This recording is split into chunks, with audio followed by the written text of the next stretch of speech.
I mean, we did all of our things way before Title IX. We did our things in the 60, 64, 68, 72, 76, 80, 84, 88 Olympics. That's the time when we did our running.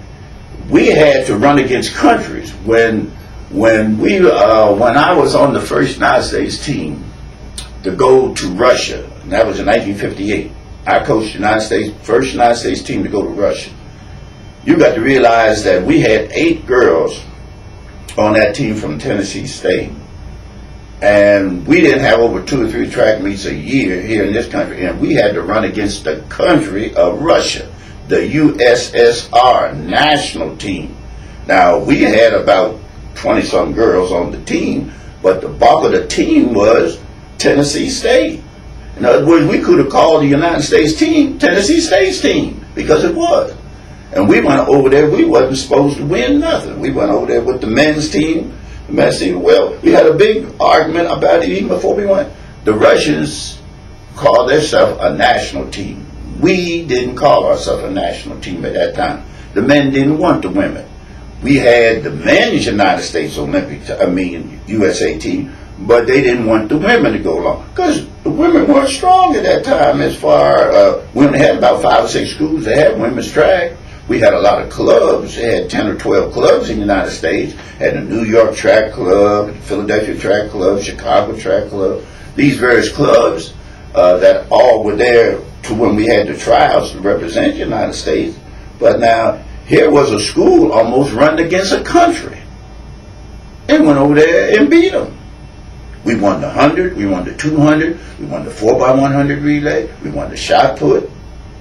Now, we wasn't supposed to win nothing. We was just supposed to be going along for the ride. Now, that opened up the eyes. Then we went to Russia, we went to Poland, we went to Hungary, went to Greece, went to England on this European tour. And we won all them places. Now, that opened up the eyes. They said, now, who are these people? Where did they come from? Then that's when reporters started to ask questions and want to come down here and find out what kind of program we had and all these various kind of things. And then, of course, when the 56 Olympics came, we had 6 girls on the United States Olympic team. 6. Now, that was unusual. Here, one school has 6 on the United States Olympic team. Right now, you don't know any school that has 6. You can have the 2000 Olympic, the 1996. You don't have one school that put 6 people on a United States Olympic team. And in 1960, we put 8 on there. 9 counting Ralph Boston. So some of these pictures on these walls and everything will show who was on them teams and everything. So when you look at the record, we can go back. I was on the first United States team to go to China. Meant European tours, been to Russia 5 or 6 times. Each time I went back to Russia, it was a different Russia, which was good.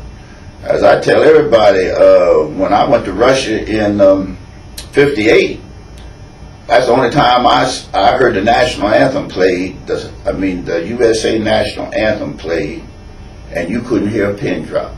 The Russia, and it was over 100,000 people there in that stadium, Moscow Stadium, and you couldn't hear a pin drop. I was amazed. Every last one stood up. Every last one, you couldn't hear a pin drop. Then they played the Russian national anthem, which you didn't hear a pin drop. But now that was just amazing, because I've been used to when you hear the national anthem played here in football game, basketball game, some people stand, some people don't stand. Some people take off their hat, some people don't. People talk and everything else going on. Over there, you don't have that. And of course, as I said before, at that time, it was the Iron Curtain over there. It was the big debate on the United States versus Russia. Well, track made it possible for girls who no doubt they wouldn't have got out of Georgia or got out of Tennessee and everything. Track made it possible for them to see the world.